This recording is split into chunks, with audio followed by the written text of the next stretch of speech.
솔로몬이 이방 여인에게 미혹되어서 온갖 가증한 우상을 그가 섬기게 됩니다. 6절 말씀을 보시면요, 솔로몬이 여호와의 눈 앞에서 악을 행하여, 이렇게 되어 있습니다. 하나님의 눈 앞에서 그가 얼마나 하나님을 떠났는가, 얼마나 가증한 일들을 행하고 있는가, 그것이 하나님 눈 앞에서 다 펼쳐진, 하나님이 그것을 직시하고 계시는 그런 일들을 행했는데, 솔로몬은 정작 자기가 무엇을 하고 있는지, 하나님의 마음이 어떠하신지 전혀 깨닫지를 못하고 있습니다. 성경에서는 이러한 사람을 어리석은 자라고 합니다. 자기를 돌아보지 못하는 사람, 자기가 지금 어떤 일을 행하는지를 알지 못하는 사람, 하나님을 떠나니 그의 총명이 사라졌다는 것입니다. 어리석게 되었다는 것입니다. 하나님이 그에게 어떤 일을 이제 행하실까에 대해서 오늘 본문이 말씀해 주고 있습니다. 9절 말씀을 함께 읽겠습니다. 솔로몬이 마음을 돌려 이스라엘의 하나님 여호와를 떠남으로 여호와께서 그에게 진노하시니라. 여호와께서 일찍이 2번이나 그에게 나타나시고. 아멘. 솔로몬이 마음을 돌려 이스라엘의 하나님 여호와를 떠남으로, 이렇게 됐습니다. 그리고 여호와께서 그에게 진노하시니라. 사무엘하 12장 25절 보면 솔로몬의 별칭에 나오는데 여디디야라는 이름을 받았습니다. 여호와께서 사랑하시는 자라는 뜻입니다. 근데 지금 어떤 사람이 됐습니까? 여호와께서 진노하시는 자가 된 것입니다. 얼마나 기가 막힌 일입니까? 하나님의 진노를 받았습니다. 지금 1000명의 이방 여인들을 둘 때까지 내가 하나님 앞에서 어떤 존재인가를 깨닫지 못한 것이, 내가 하나님께 무엇을 받을지를 깨닫지 못한 것이, 이스라엘 백성들이 왜 그렇게 비참하게 되었는가? 많은 징조가 있었고 말씀이 있었고 여러 가지 사건들이 있었고, 그것들이, 그 모든 것들이 다 하나님의 말씀이었습니다. 다 말씀이었습니다. 왜 비가 내리지 않는가? 왜 전쟁에서 지는가? 우리에게는 하나님이 계시는데 왜 지는가? 하는 것들이 다 하나님의 메시지였고 하나님 말씀이었습니다. 온 세상을 말씀으로 창조하신 하나님이 말씀을 보내신 것이었습니다. 깨닫지를 못합니다. 이사야 42장 25절 말씀 볼까요?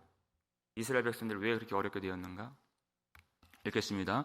그러므로 여호와께서 맹렬한 진노와 전쟁의 위력을 이스라엘에게 쏟아 부으심에 그 사방에서 불타오르나 깨닫지 못하며 몸이 타나 마음에 두지 아니하는도다. 아멘.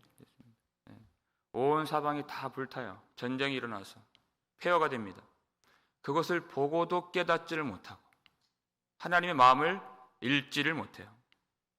내가 몸이 지금 다 타들어가는데도 불구하고 그것으로 내 죄를 깨닫지를 못한다. 하나님의 진노를 알지 못한다.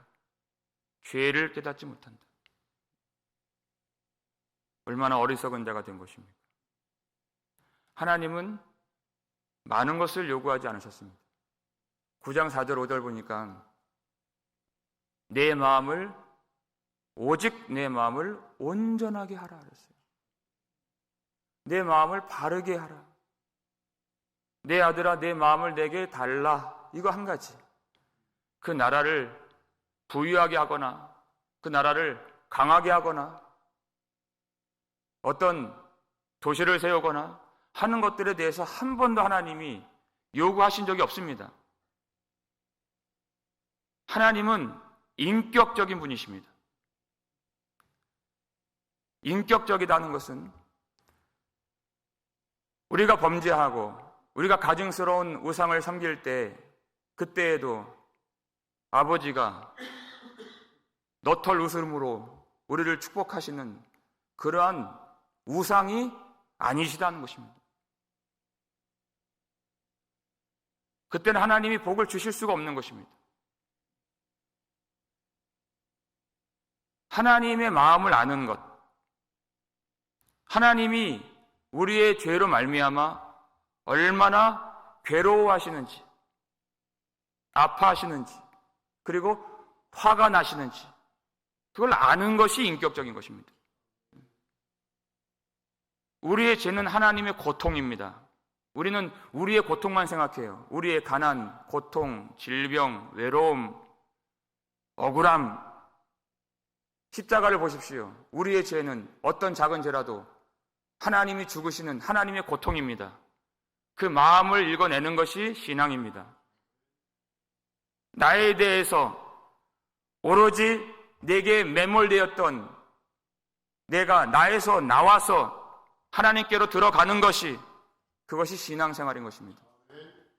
하나님이 이 죄를 얼마나 아파하셨는가. 하나님을 사랑하면 민감해집니다. 예민해집니다. 사랑의 대상에 대해서 아주 민감해지는 하나님의 마음이 어떠하신가.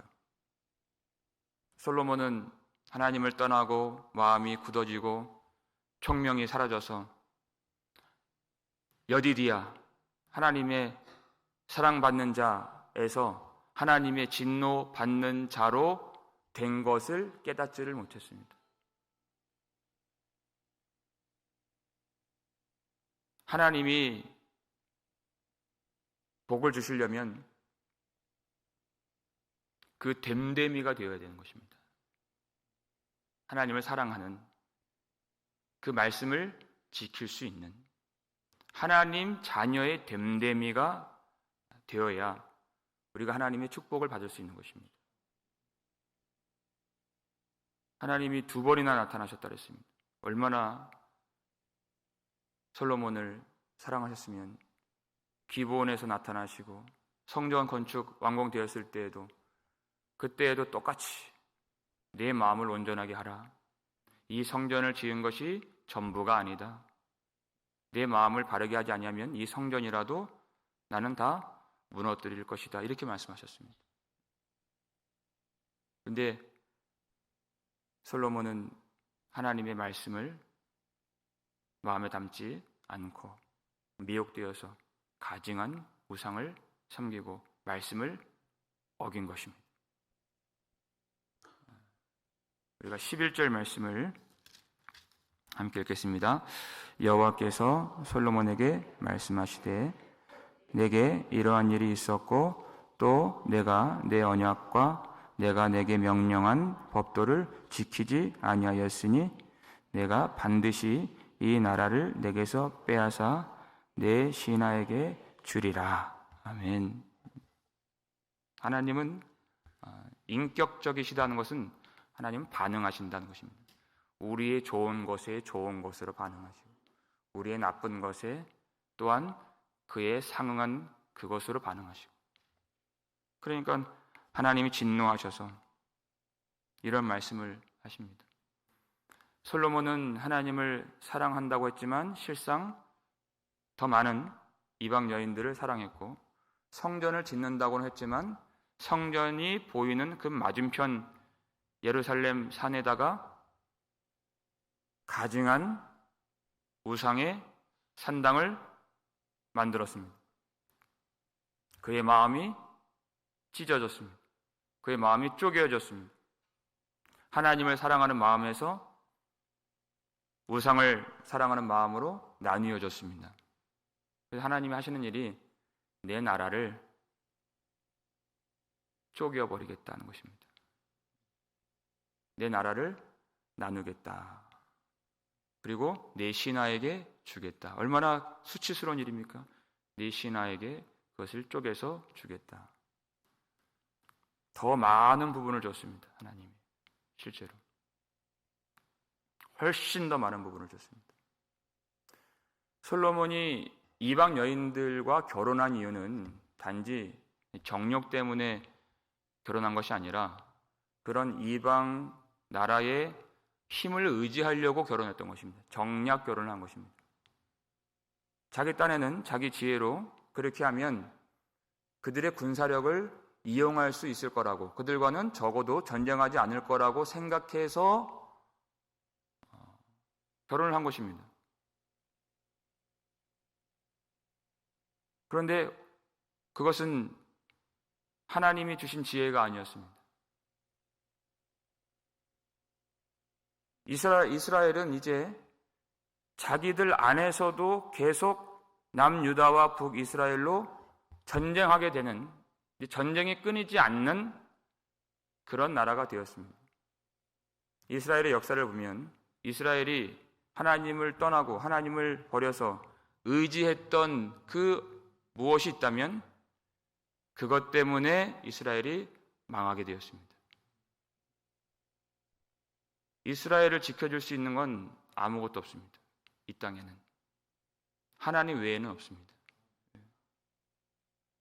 그들이 사랑하고 그들이 의지하고 그들이 소망했던 것,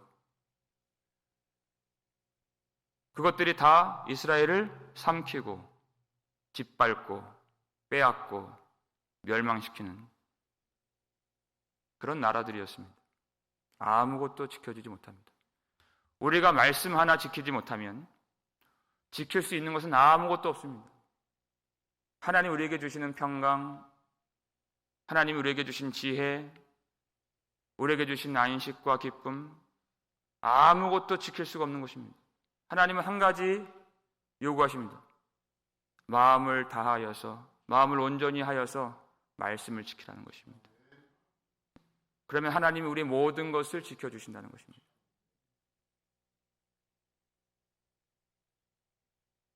솔로몬은 총명이 어두워져서 하나님의 말씀을 지키지 못하고, 그래서 나라가 이제는 계속해서 전쟁에 휘말리게 되는 그러한 일들이 앞으로 벌어지게 된다, 이런 말씀을 들었습니다. 근데 그 말씀에 어떤 말씀을 덧붙이시는가? 12절 말씀 함께 읽겠습니다. 그러나 내 아버지 다윗을 위하여 내 세대에는 이 일을 행하지 아니하고 내 아들의 손에서 빼앗으려니와. 아멘. 하나님이 지금 누구를 보고 계십니까? 다윗을 보고 솔로몬의 세대에는 이 나라를 빼앗지 않겠다 하는 것입니다. 그 형 집행을 하나님이 유예해 주시겠다는 것입니다. 그 기간을. 그래서 그 다음 세대에 그것을 행하시겠다 하는 그런 말씀을 주십니다. 하나님이 당장 솔로몬에게서 빼앗지 않으시고 그것을 조금 미루어서 그 다음 세대에 하시겠다. 하나님이 시간을 주셨습니다. 회개의 시간을 주신 것입니다. 하나님이 다윗을 사랑하신 것은 다윗도 범죄했지만 다윗은 회개할 줄 아는 사람이었습니다. 나라가 찢어지기 전에 그 돌아선 마음을 찢고 하나님께로 돌이키라는 것입니다. 다윗은 그 엄청난 죄를 범했을 때 하나님 앞에서 마음을 찢고 사력을 다해서 자신이 하나님 앞에 심판받아 마땅한 자임을 고백하면서 눈물로 회개했습니다. 하나님이 그를 불쌍히 여겨주셨습니다. 그의 눈물을 보셨고 그의 기도를 들어주시고 그 중심을 받아주시고, 그리고 하나님이 다윗이 다시 아들을 밧세바와 낳았는데 그 아들을 축복해 주셨습니다. 그가 바로 여디디야. 그를 왕으로까지 밧세바하고 낳은 아들을 왕으로까지 하나님이 세워주신 분이십니다. 그 회개를 받아주셨다 하는 것입니다. 하나님 이렇게 긍휼히 여겨주시는 분이십니다. 그래서 그 형 집행을 유예시켜 주신 것입니다. 기간을 주신 것입니다. 기회를 주신 것입니다.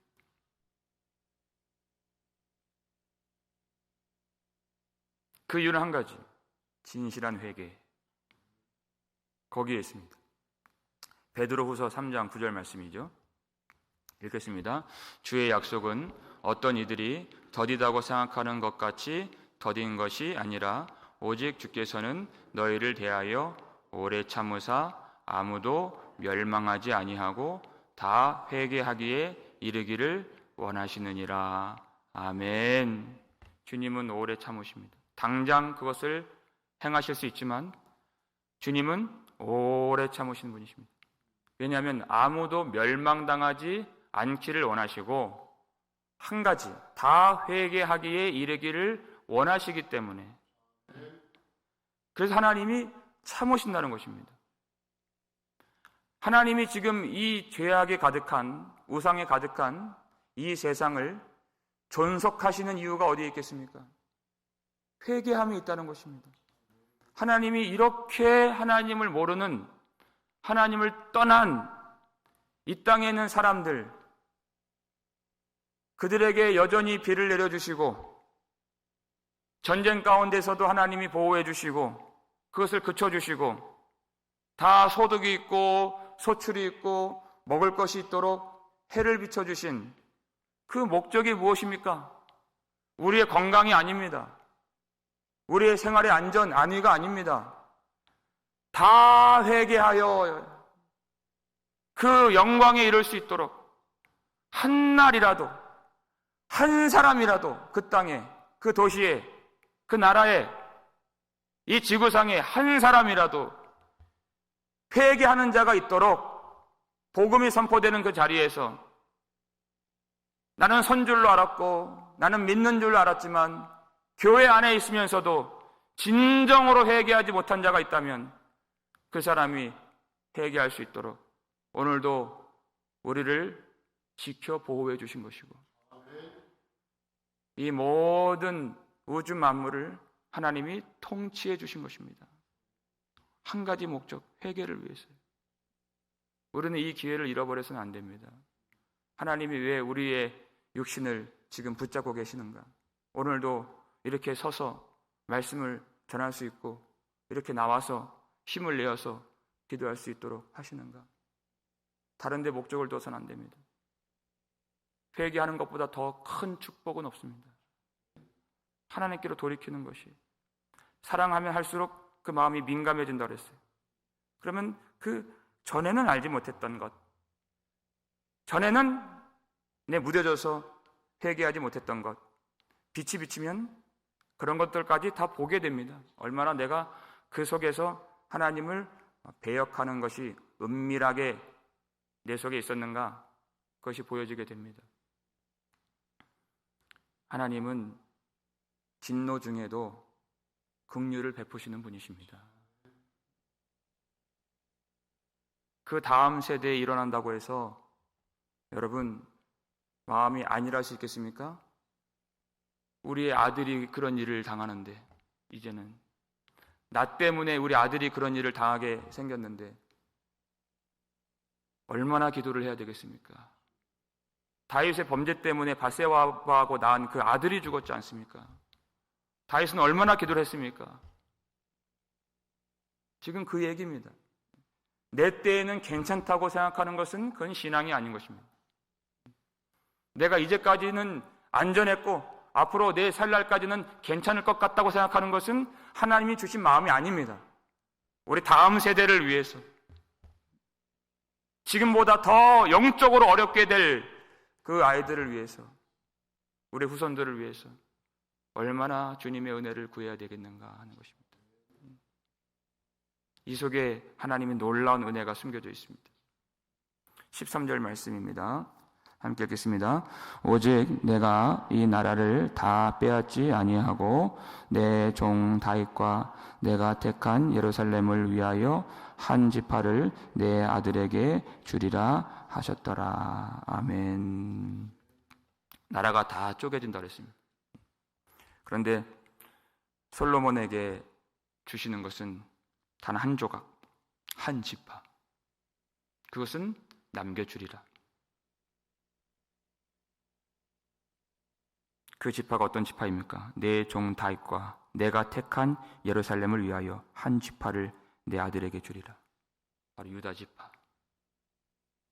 유다 지파를 남겨주신다는 것이죠. 다윗의 후손으로 오실 예수 그리스도가 이 땅에 오셔야 된다는 뜻입니다. 솔로몬의 그 무지막지한 죄가 하나님의 계획을 뒤집을 수 있나요, 없나요? 뒤집을 수 없다는 것입니다. 여러분, 우리가 어떠한 죄를 지어도 하나님이 구속하시는 그 구원의 계획을 뒤집을 수 없다는 것입니다. 하나님께서 하시겠다고 하는 것. 이제 다 폭로가 돼요. 이제 이스라엘의 역사는 그들의 순종과 그들의 열심과 그들의 경험과 그들의 실력과 그들의 자질로 안 된다는 것이 다 폭로가 되는 것이 그들의 역사인 것입니다. 그래서 그들의 역사가 성경책에 나와 있는 것입니다. 사람으로서는 할 수 없으되가 이 역사인 것입니다. 오직 하나님으로서만 하실 수 있는 일화가 복음인 것입니다. 하나님이 그것을 이루시겠다는 것입니다. 솔로몬도 못한 그 지혜와 사랑 가지고서도 이룰 수 없는 그 신앙을 하나님이 홀로 만들어 주시겠다는 것입니다. 하나님은 역사 내내 하나님을 떠난, 하나님을 등지고 간 백성들 뒤에서 이 구속의 역사를, 은혜의 역사를 묵묵히 외롭게 홀로 이루고 계셨다는 것입니다. 솔로몬의 그 죄가 하나님의 사랑을 꺼뜨리지 못하고 뒤집지 못했습니다. 하나님은 구원하시기로 작정한 그 백성들을 위해서 거침없이 그 일들을 이행하고 계셨다는 것입니다. 여러분, 이 진노 중에도 변함이 없는 하나님의 사랑, 끊임없는 은혜, 우리 주 예수 그리스도 안에서 온전히 깨닫게 되기를 주의 이름으로 축원합니다. 그 은혜를 아는 자들은 오늘이라고 하는 이 한 날이 얼마나 복된 축복의 날인가. 무엇 때문에 축복입니까? 아버지께 조금 더 돌이킬 수 있기 때문에, 가까이 갈 수 있기 때문에, 하나님이 무엇이 부족해서 지존하신 하나님, 자족하신 하나님, 완전하신 하나님이 왜 우리에게 매달리십니까? 내 마음을 달라, 내 마음을 달라. 이 세상 모든 것들을 다 가지신 하나님이세요. 뭐가 부족해서 요구하십니까? 왜 싫은 소리를 하십니까?